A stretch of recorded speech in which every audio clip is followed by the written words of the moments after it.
Well, guys, good morning. As the Regional Transformation Initiative, part of our mission is to help equip the body of Christ. Mm-hmm. So as we approach this upcoming election in November, we've talked about ways that we can begin to do that. Mm-hmm. So let's take a couple of minutes and talk about how we're going to proceed. Okay. Yeah. I think maybe one of the fastest ways is to get people informed by asking an expert questions that are relevant to the body of Christ. Good. Okay. Yeah.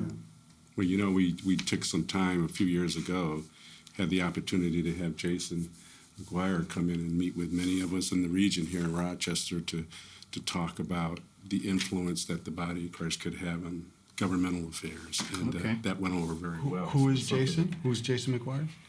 Jason McGuire is the director of New Yorkers Family Research Foundation. Okay. It's a lobbying group, but it's also a group that works with the churches to inform the people of what is happening in the government and education realm of our culture. Was that related to New Yorkers for Constitutional Freedom in any way? Or? Yes, that started in the early 80s under Dwayne Motley, and then Jason was his successor.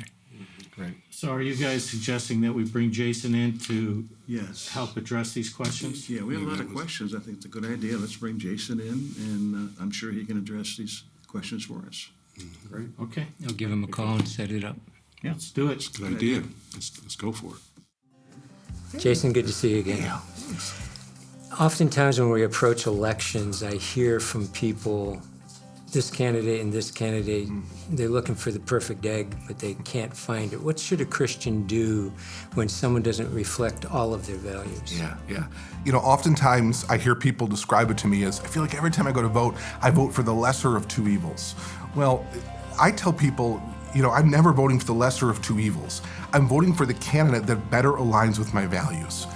I've never been to the ballot to where I have had a candidate that I support 100% on every issue.